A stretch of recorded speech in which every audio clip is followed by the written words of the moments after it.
예, 학생들 안녕하세요. 104쪽 보도록 하겠습니다.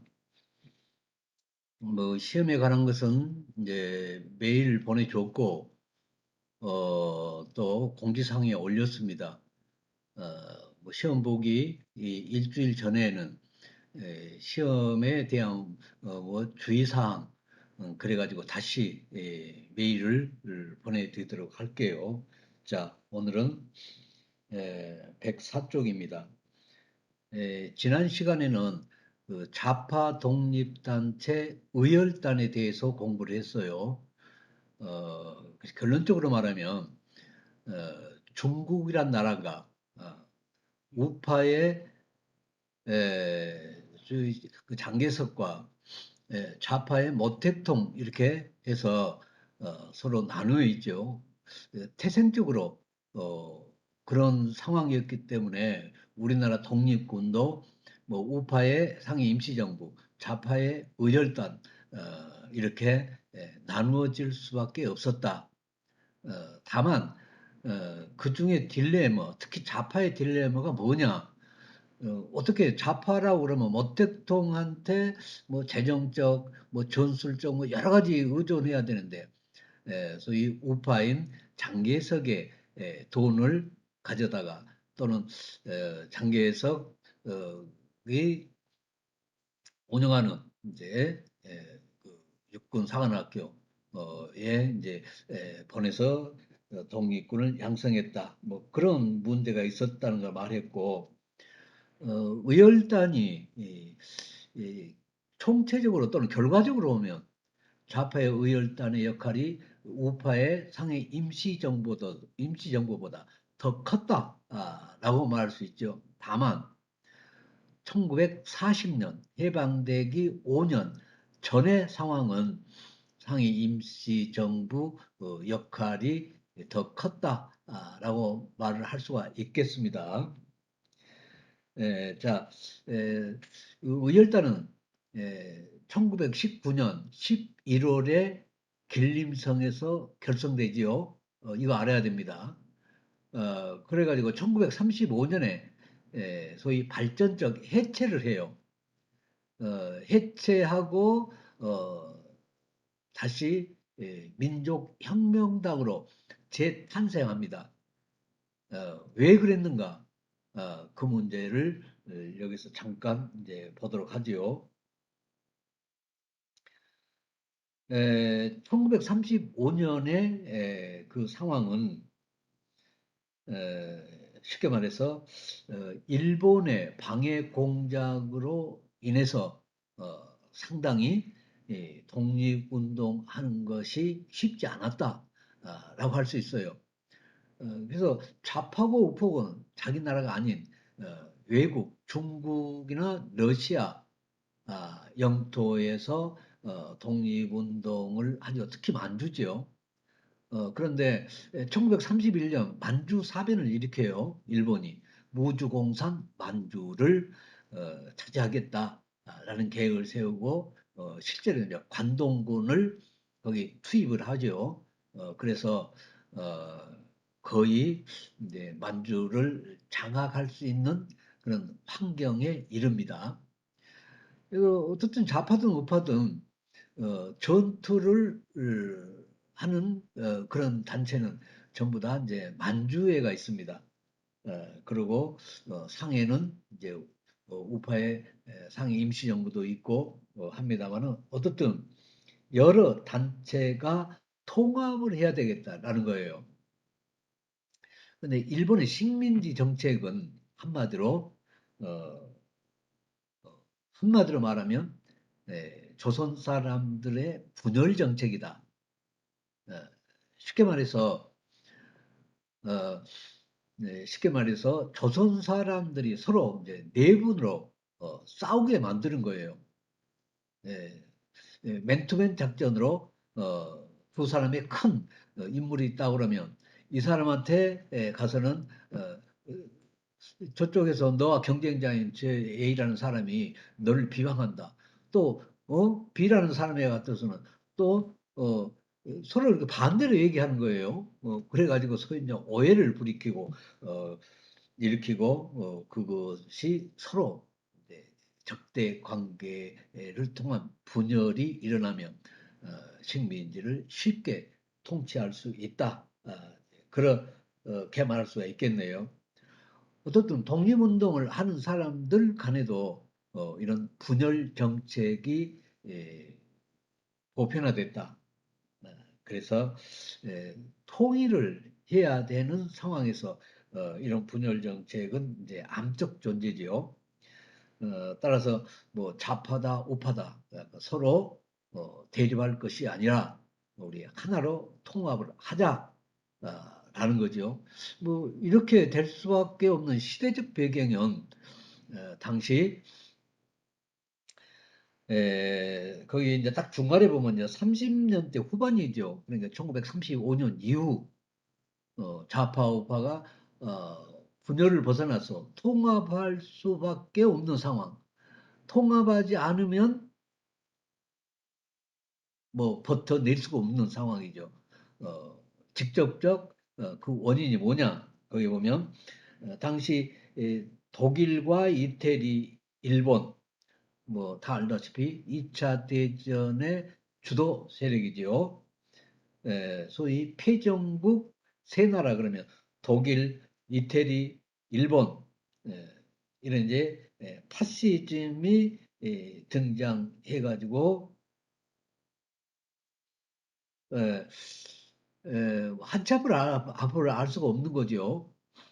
그래서 어떻든 중국에서 독립운동하는 입장에서 우리는 좌파 우파가 통합해야 된다.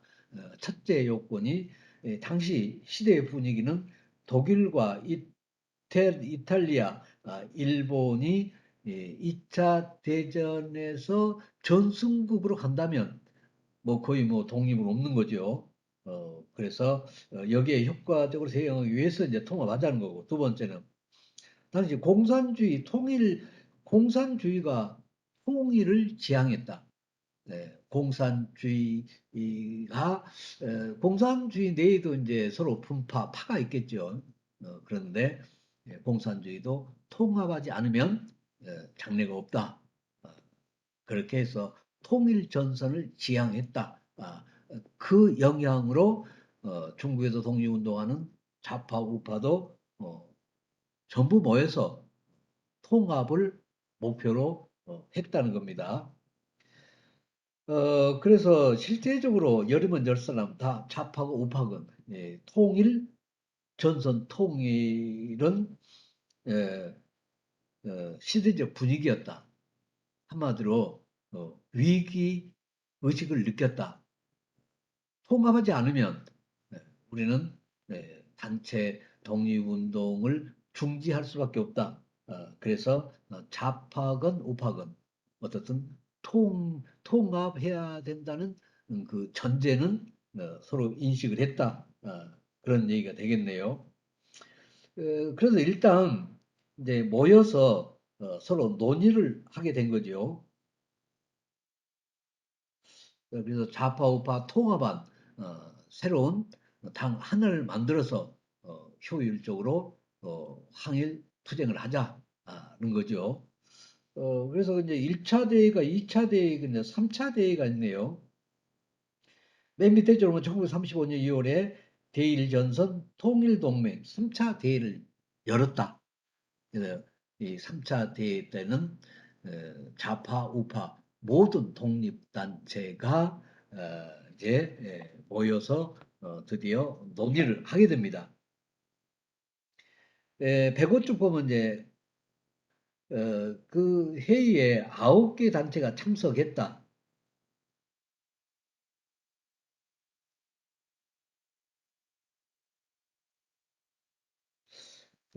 그런데 소위 그 9개 단체가 회의를 하는 그 전체 분위기는 한마디로 말하면 뭐냐?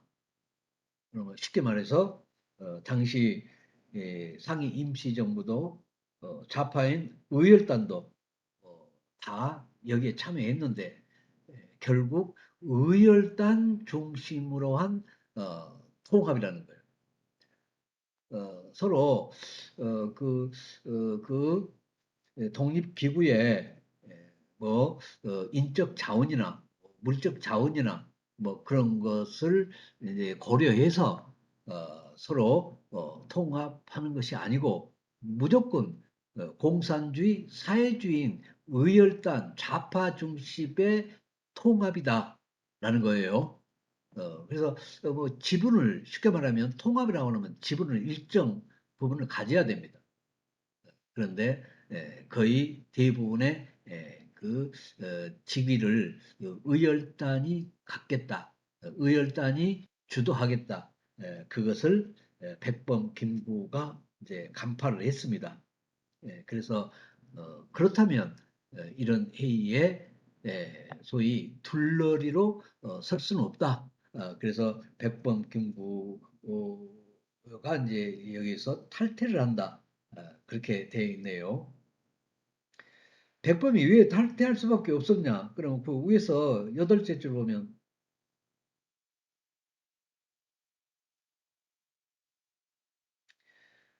백범 김구가 이제 탈퇴하고 나서 소위 당시 백범 김구를 포함한 당이 한독당인데 백범 김구가 탈퇴 함으로써 이제 의미가 축소되었지만 아무튼 백범 김구 상해 임시정부를 빼고 난 이제 통합이 이루어지기는 하겠죠. 그것이 민족혁명당입니다. 어떻든 어, 좌파의 의열단이 드디어 통합대회를 열어서 통합 논의 중 백범 김구가 그들의 속셈을 간파해 알아차렸다는 거죠. 어떤 경우라도 이제 지분을 동등하게 가져가야 되는데 의열단이 주도하는 통합이다. 그래서 우리는 탈퇴하겠다. 그리고 임정 고수파를 백범 김구가 데리고 이제 드디어 탈퇴를 했고 결과적으로는 이제 민족혁명당으로 재통합한다는 거예요. 에, 그래서 탈퇴할 때 백범을 따르는 임종 고수파가 탈퇴했고 그대로 이제 한국 독립당 소위 상임 임시정부 요원들이 모인 당을 한국 독립당이라고 그래요. 그걸 이제 한독당이라고 그랬죠. 그래서 거기에 보면 조소왕, 이청천, 양기탕 같은 사람도 나중에는 탈퇴를 하게 됐다. 이제 이청천 같은 분은 소위 나중에 이제 광복군 총사령관을 맡는 분이죠. 어떻든 이제 우파에 속한다. 양기탁도 그렇다. 그다음에 조소왕 그러면 뭐 조소왕 그러면 뭐 독립운동에서 어떻든 뭐 레전드 같은 이제 그런 분입니다. 그렇게 함으로써 공산당 소위 의열단 중심의 민족혁명당이 1935년에 창당됐다. 언더라인 치세요. 좌파 독립단체는 의열단이다. 근데 그 의열단은 1911년, 1919년 11월에 길림성에서 창단됐고 드디어 1935년에 해체됩니다. 해체되고 발전적 재창당을 했다. 그 재창당한 독립단체 이름이 뭐냐? 그럼 여러분들은 민족혁명당 이렇게 대답을 해야 됩니다. 그러니까 쉽게 말하면 민족혁명당은 뭐 3차 대회를 열어서 여러 단체를 통합해서 결정된 당이다. 근데 좌파 우파가 통합했지만 어떻든 좌파 중심의 새로운 독립단체가 결성됐다라고 볼 수 있겠네요. 거기 이청천과 양기탁, 조소왕이 탈퇴한 이유는 사상적 문제와 임시정부 해체 문제다. 끝까지 주장하는 거죠.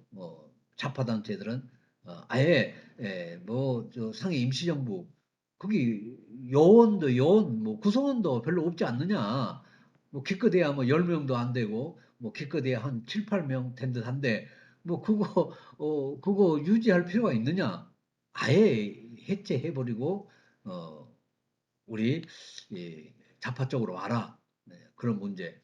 또 하나는 이제 사상적 문제지요. 소위 좌파 노선을 따라라. 에, 그 문제가 해결되지 않아서 이청천과 양계탁 조소왕이 드디어 통합 논의에서 이제 탈퇴했다. 그렇게 할 수가 있겠고 아무튼 민족혁명당으로 창당됐지만 진정한 좌우 통합 아니다. 그렇게 볼 수가 있네요. 아무튼 여기서 시험 문제에 나올 수 있는 것은 어, 의열단이 언제 해체됐느냐? 1935년.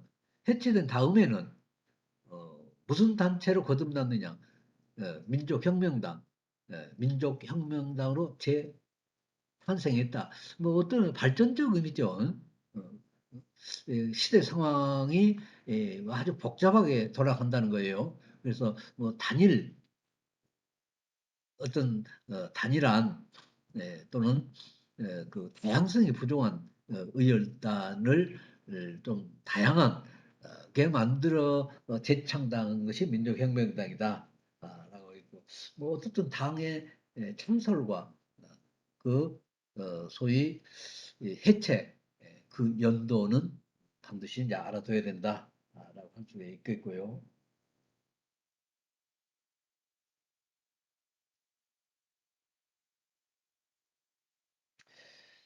민족혁명당이 창당했을 때 그 세력은 뭐 그 이전에 의열단하고 별반 다를 게 없다. 왜냐하면 소위 우파 쪽 인재들이 다들 탈퇴했기 때문이다. 근데 딱 중반에 봐요. 1937년 중일 전쟁이 일어나면서 보다도 단체들이 긴장하기 시작했다. 그래서 이제 이 중일 전쟁은 어떻든 반주뿐만 아니라 중국 본토까지도 이제 일본이 손에 넣으려고 했던 거죠. 그런 위기 의식에서 어, 좌파 단체인 조선민족해방동맹 김성숙이 대표입니다. 조선혁명자연맹 유자명이 대표고 조선민족전선연맹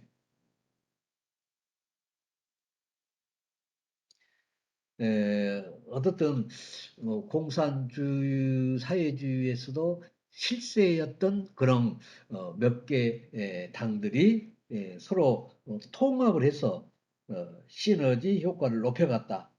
그것이 민족혁명당한테는 결정적으로 어, 도움이 되는 그런 일이었다.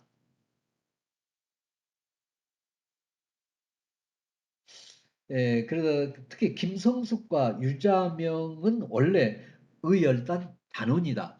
그냥 한마디로 말하면 레전드죠. 그랬는데 소위 이 두 사람이 민족혁명당에 다시 들어옴으로써 민족혁명당은 의열단을 복원하는 그런 성격을 갖는다. 아무튼 어, 의열단이 민족혁명당으로 재탄생하기까지는 좀 복잡한 그런 사건이 있고 또 인원 구성이 있는데 그것을 우리가 일일이 알 수는 없고 중요한 것은 어, 의열단을 해체하고 민족혁명당을 재창당했다. 두 단체는 소위 같은 성격이다. 그렇게 알되 그 창설 연도와 해체 연도 그것을 알아두라는 거지요.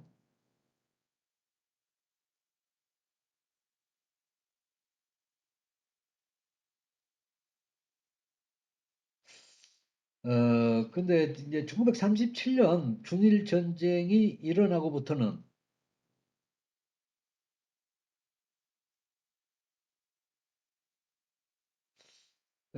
어떻든 여러 독립단체가 통합하지 않으면 어, 살아남을 수가 없다. 그런 절박한 심정에서 서로 통합할 수밖에 없는 이제 그런 상황이 이루어졌다는 거죠. 그래서 일정 부분 선거가 있는데 그게 좌파 쪽 이제 민족혁명당의 재탄생이다.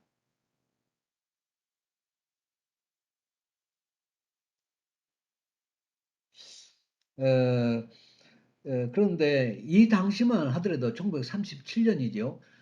소위 통합은 했는데 문제는 좌파라고 하면 응당 모택통의 도움을 받아야 되는데 소위 우파인 장개석의 재정적 경제적 도움을 받고 있었다. 이것이 상당히 모순된 점이었다. 그래서 맨 밑에 봐요. 맨 밑에 둘째 줄은 조선의용대가 조선의용대가 어, 소위 모택통이 있는 이제 화북 연안으로 이동하는 그런 사건이 벌어집니다. 에, 쉽게 말하면 이게 지금 시험 문제네요. 민족혁명당으로 좌파 단체가 재탄생이 했는데 발전적이죠. 민족혁명당 희화에 최초로 사회주의, 공산주의 좌파 쪽 군대를 창설합니다. 그것이 조선의용대예요. 1935년 의열단이 민족혁명당으로 재탄생했다. 민족혁명당이 진정한 좌파의 이제 본부입니다. 우파는 다시 아직까지는 상위 임시정부죠. 백번 경구가 운영하는 상위 임시정부. 그런데 소위 좌파 쪽에서 먼저 어, 군대를 창설했다. 그렇게 보면 돼요. 그것이 좌파 쪽 군대 이름이 뭐냐? 조선의용대. 이거 시험 문제네요. 어쨌든 상해 임시정부 역시 이 가장 문제는 물론 만주에 있는 무장단체와 서로 연락을 하고 형식적으로는 이제 상해 임시정부 시와의 그 부대다라고 하지만 어, 사실은 이제 별개죠. 그래서 상해 임시정부도 늘 문제였던 게 직접 시야에 군대가 없다는 거예요. 그래서 백범기인구가 1940년에 광복군을 창설합니다. 국가라고 그러면 위에 이제 군대가 있어야 되잖아요. 근데 그 이전에는 1940년 이전에는 일체 군대가 없었다. 그래서 국가라고 하기엔 미비했다. 그래서 수건 사업이 군대 창설인데 백범kin구가 1940년에 드디어 광복군을 창설합니다. 근데 이제 좌파 쪽을 보면 의열단이 1935년에 해체되고 1935년에 민족혁명당이 탄생했는데 민족혁명당은 1937년에 드디어 어, 직속 군대를 창설해요. 그게 뭐냐? 조선의용대다. 그래서 이때도 좌파가 우파보다는 한 발짝 더 앞서 나갔다라고 볼 수가 있겠네요. 그럼 106쪽 봐요. 에, 강의 타이틀이 조선의용대와 조선의용군의 활동. 그래서 여러분들은 여기서 조선의용대는 뭐고 조선의용군은 뭐냐? 둘 다 좌파 민족혁명단 단체 군대예요. 어, 그래서 이거 이제 이게 헷갈려요. 어떤 학생은 조선의용대라고 답을 하고 어떤 학생은 조선의용군이라고 답을 하고. 그래서 그 개념을 명확히 구분해야 시험 문제 정답을 맞출 수 있다는 얘기죠. 자, 조선의용대는 민족혁명당의 최초 군대다 그랬어요. 언제 창설됐느냐?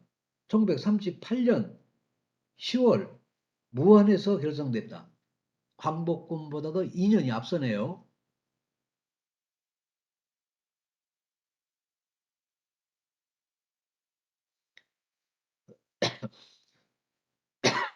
소위 조선의용대 창설 멤버는 민족혁명당의 청년들이다.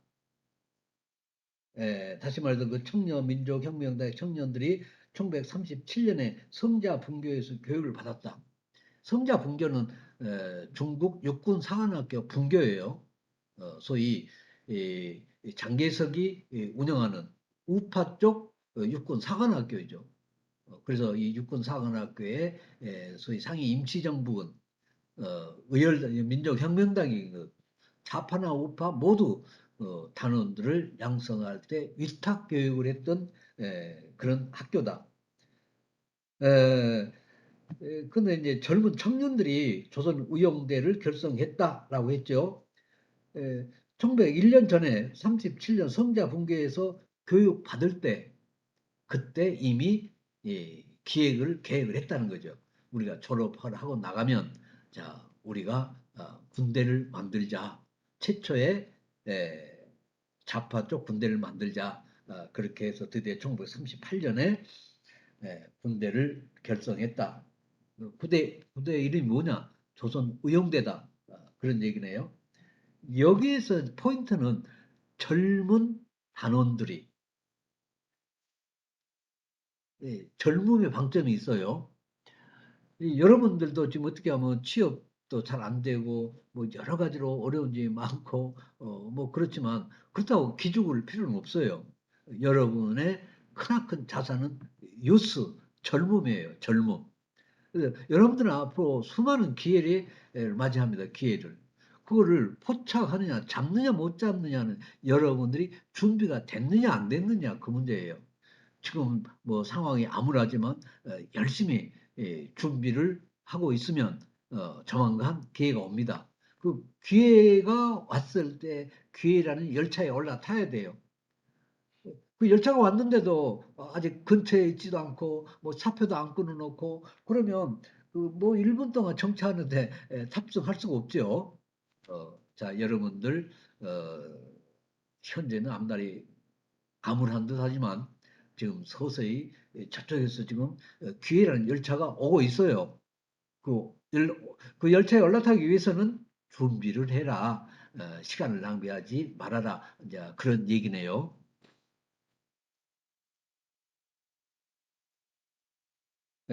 그런데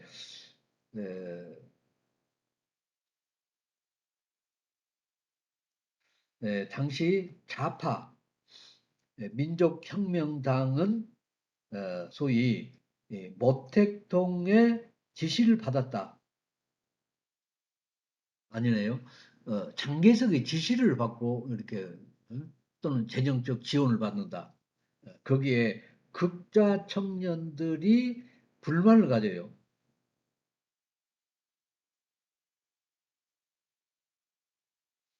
네, 그동안 좌파의 가장 큰 딜레마는 창설하면서부터 의열단이 해체되고 민족혁명당이 되기까지 소위 우파의 모택 장개석의 도움을 받았다는 거예요. 우파 모택동이한테 도움을 받아야 되는데 그렇지 못하고 장개석의 도움을 받았다. 이게 양심의 문제다. 그런데 드디어 장개석의 그, 장개석이 도와주는 그런 범위에서 이제 장개석으로부터 독립하고자 하는 거지요. 그래서 진정한 우리 좌파라고 그러면 모택동 공산당과 직결돼야 된다. 그래서 모택동이 있는 연안으로 가자는 거예요. 그래서 그때 인원이 18명이다. 흔히 열혈 청년이라고 그래요. 그 조선의용대 최초 멤버는 최익현, 허정숙, 뭐 윤세주도 있겠죠. 어떻든 총 인원이 18명. 그냥 결과적으로 보면 조선의용대의 인원은 뭐 30명인지 40명, 50명이 됐는지 어쨌든 젊은 사람을 빼고 이제 몇 사람 안 나오면 안 되겠죠. 어쨌든 조선 의용대는 나이 든 사람과 젊은 열혈 청년들이 함께 이렇게 포함되어 있는데 그 중에서도 아주 젊은 혈기왕성한 사람이 18명이 모택동이한테 가기로 지원을 했다, 결정을 했다. 그 연안이라는 이제 이 지명은 소위 하북의 연안, 그러면 공산당의 본부가 있는 곳입니다.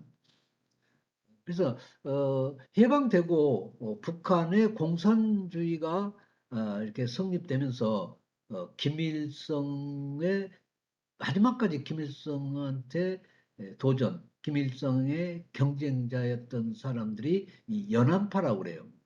그러니까 연안파라는 거는 뒤에 모택동, 중국의 모택동 공산당이 예, 뒤를 봐준다. 따라서 쉽게 김일성이 숙청할 수가 없었다. 뭐 그런 얘기가 되겠네요. 에, 하북으로 진출한 이제 조선 의용들은 1941년 12월 호가장 전투와 형대 전투,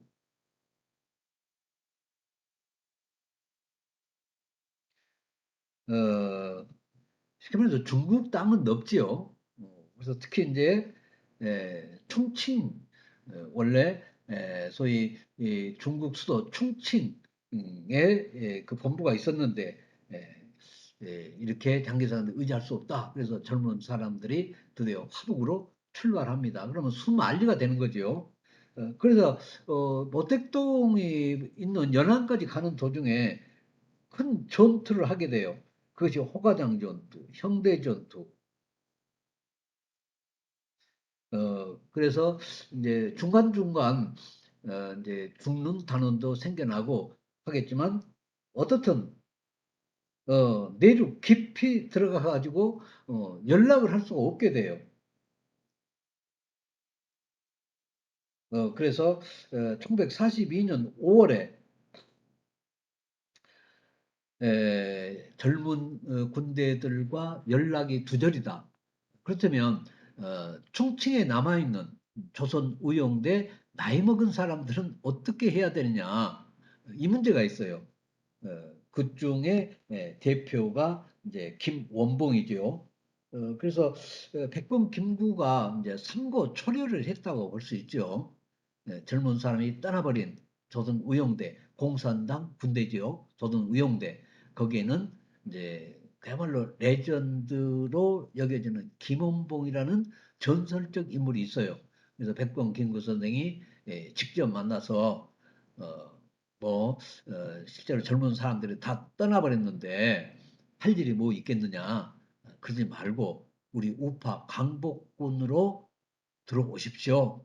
그래서 드디어 결정이 났습니다. 그 1942년 5월에 조선의용대가 광복군으로 편입됩니다. 광복군은 1940년에 창설됐습니다. 우리가 공부했죠. 우파 휘하의 군대. 그 정부라고 그러면 마땅히 군대가 있어야 돼요. 근데 그동안 상해 임시정부로 군대가 없었어요. 뭐 완주의 무당 단체가 있으면 완주의 무당 단체가 군인이다라고 했지만 그건 논리적으로 맞지 않지요. 그래서 백범 김구라고 그러면 우리가 가장 끝까지 남아서 상해 임시정부를 포기하지 않고 드디어 이동영 선생님이 1900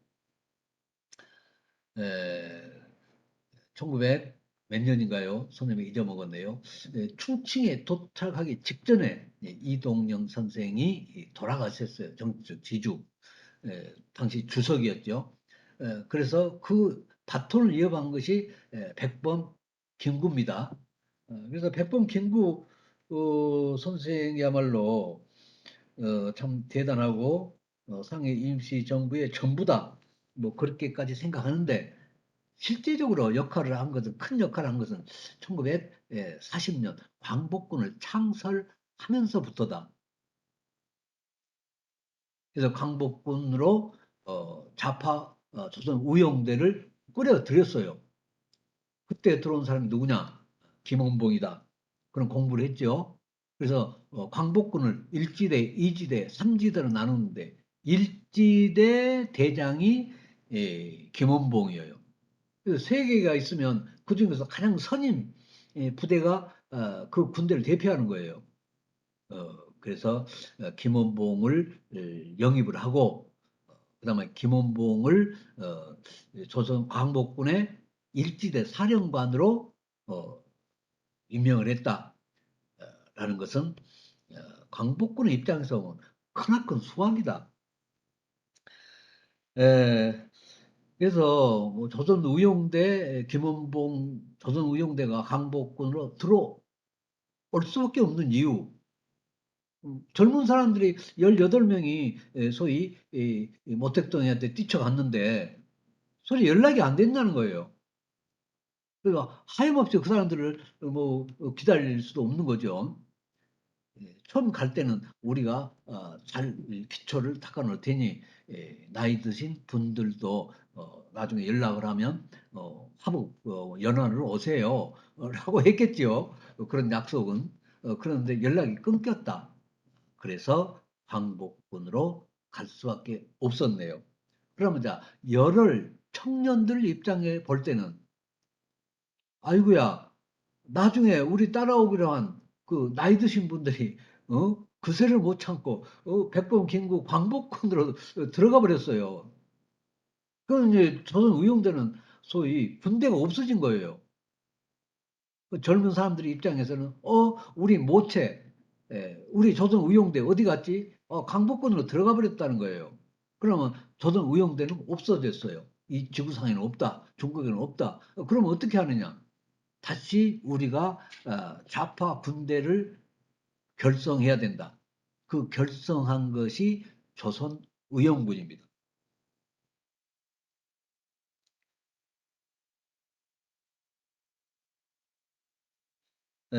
딱 중간에 보면 그거 있죠. 조선 의용군은 조선 독립동맹 당군이다. 뭐 민족혁명당의 휘하 군대다 그런 뜻이네요. 원래는 조선의용대 하북지대였다. 그런데 1942년 7월 10일에 조선의용군을 개편한 거예요.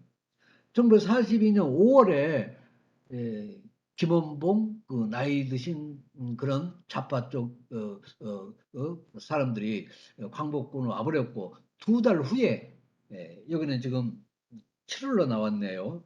1942년 7월에 우리의 본대가 없어졌다. 그러면 우리는 또 우리 본대를 만들자. 그래서 조선의용군을 만드는 거예요. 조선의용군은 언제 창설됐다? 1942년 7월 더 좋고 그러면 조선의용대는 언제 창설됐다? 1938년 첫째 줄 나오죠. 10월에. 이제 알겠는가요? 내가 네,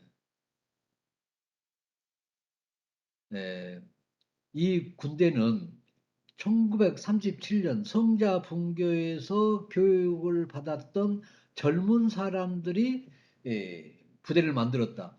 이 부대 이름이 뭐냐? 그럼 여러분들은 조선 의용대라고 써야 되고 소위 나이든 나이든 좌파 쪽 사람들이 나이든 조선 나이든 좌파 쪽 사람들이 드디어 광복군으로 가버렸다.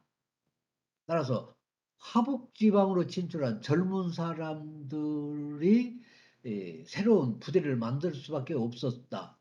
이 군대 이름이 뭐냐?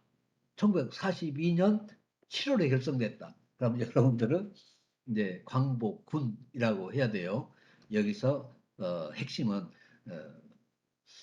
소위 아니 선생님이 틀렸네요. 여기서 핵심은 소위 조선의용군이다. 여기서 조선의용대와 조선의용군 어떻게 구별을 하느냐 그것이 답을 맞추는 관건이다. 그렇게 볼 수 있네요. 오케이. 그렇게 하고, 우영군으로 이름을 바꿀 수밖에 없는 이유가 뭔가, 그것을 이해하면, 에, 이게, 조선 우영군은 뭐고, 우영대는 뭐고, 뭐, 그걸 알 수가 있겠죠.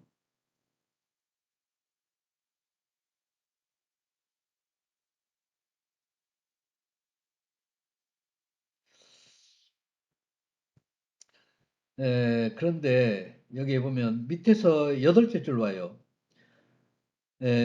조선 우용군을 창설하기 직전에 크나큰 그 여원의 손실이 있다. 그게 누구냐? 1942년 5월 28일 편성 전투에서 윤세주가 전사를 했다. 소위 윤세주는 우리 우파의 김자진과 맞먹는 어떻게 보면 더 훌륭한 그런 인물이에요.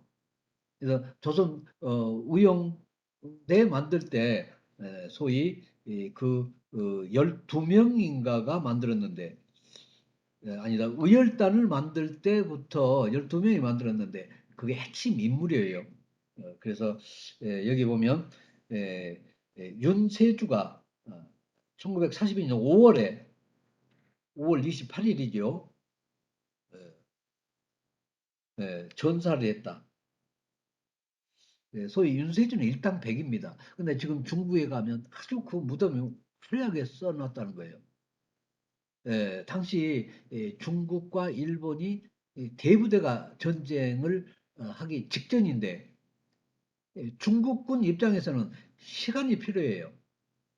이제 멀리 있는 그런 부대를 다 집결시켜야 되는 그런 시간이 필요한 시점에서 윤세주가 수만 명의 일본군을 소수의 그 조선 우용대 병력으로 수만의 일본군을 협곡에서 이제 이렇게 지연시켰다는 거예요.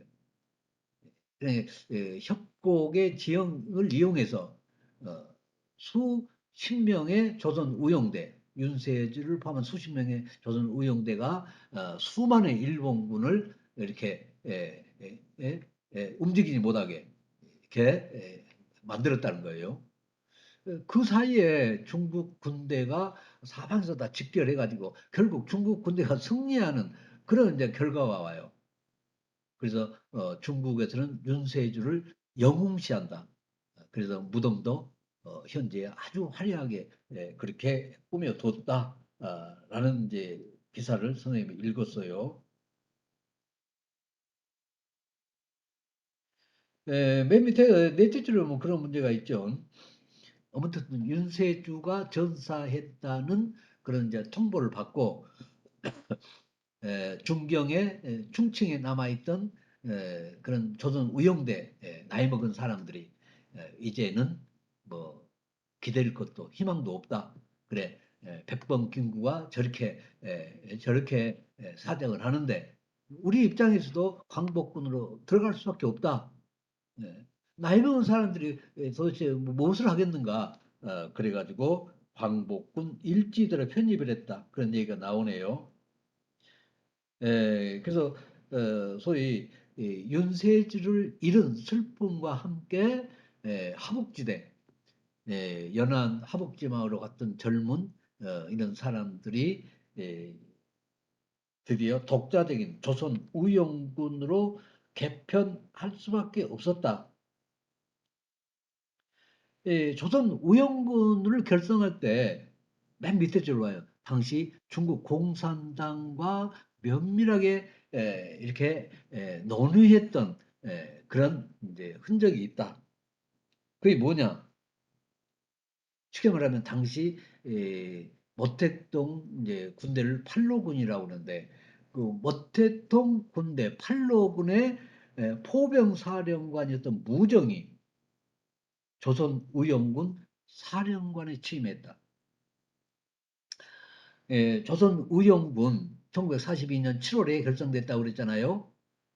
결성된 동기는 소위 직전에 윤세주 그 레전드가 죽고 또 하나는 충칭에 남아있는 조선 의용대 본대 나이 먹은 사람들이 광복군으로 들어가 버렸다. 그래서 독자적으로 조선 우영군으로 결성할 수밖에 없죠. 모체가 없어졌으니까. 그런데 알고 보니 모택동 팔로군, 또 그것도 팔로군 포병 사령관인 무정이 광복군 초대 사령관으로 취임했다. 뭐 조선 우영군이라고 해봤자 뭐 20명도 안 되는 거예요. 10명 정도 되나요? 거기에 팔로군의 포병 사령관인 무정이 조선 우영군 사령관에 취임한 것, 이거는 역사적 사건이다. 그래서 여기서 우리는 뭘 보냐 그러면 어, 쉽게 말해서 1949년에 이제 모택동이 중국 전역을 통일하잖아요. 중국 통일한 중국 통일은 문제 없고 통일한 다음에 어떻든 이제 광복이 찾아올 텐데 조선이 독립을 한다는 거예요. 그것까지 이미 예정을 합니다. 모택동은 다 앞을 내다보고 있어요. 앞으로 해방된 정국에서 조선 우영군이 할 수 있는 일이 뭐냐? 쉽게 말해서 한반도에 영향을 직접적으로 끼쳐야 되는데 어떤 매개가 필요해요. 그 매개가 곧 조선 의정부이라는 거죠. 그래서 조만간 독립이 될 것이고 독립한 한국에서 소위 모택동이 영향력을 미치려고 이미 생각했고 그 매개로 조선 의용군을 결성했다. 그렇게 봐요. 그래서 모택동의 앞날 내다보는 거는 놀라워요. 근데 실제적으로 1949년에 중국을 통일한 모택동이 1년 있다 한국전쟁이 일어나잖아요. 그때 에, 우리가 중국을 통일할 때 조선 우영군, 조선 사람들이 중국을 많이 도왔다. 그래서 드디어 한국에 전쟁이 일어났어요. 미국이 참전하지요. 그래서 우리가 조선 우영군이 우리한테 해줬던 은혜를 갚아야 된다. 뭐 은혜야 뭐 얼마나 크겠어요. 그렇지만 하나의 명분이죠. 그것을 고리를 걸어서 드디어 중공군을 한국 전쟁에 참여시킵니다. 그래서 이런 일련의 과정을 쭉 보면 조선 우영군을 그냥 만든 게 아니고 모택동은 먼 10년 미래를 보고 이걸 만들었구나. 라는 것을 알 수가 있어요. 107쪽 보면 열대쪽 뭐 연안파 연안 조선 우영군을 모택동이 연안으로 안전하게 데려갔다.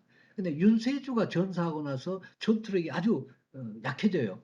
그런 상황에서 모택동의 중국 공산당이 조선 우영군을 이제 무정을 사령관에 앉히고 아주 안전하게 하부까지 연안으로 데리고 갔다. 뭐 그런 문제가 쭉 나오네요.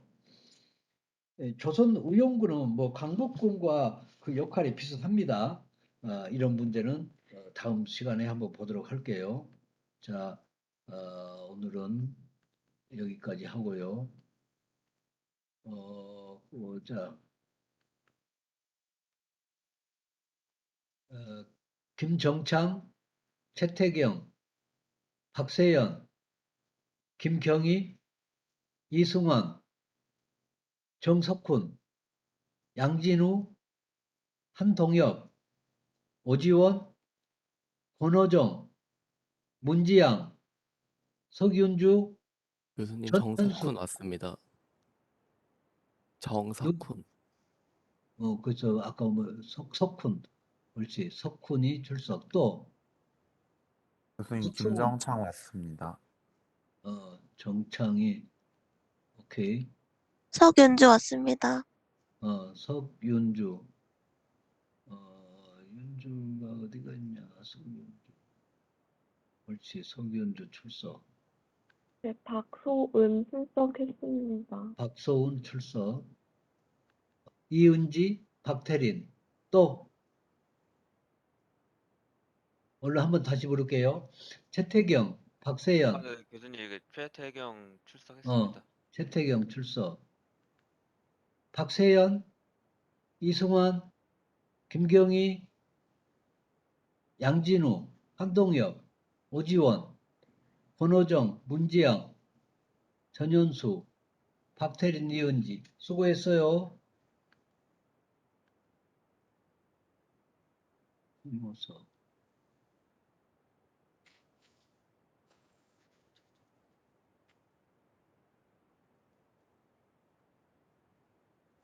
자,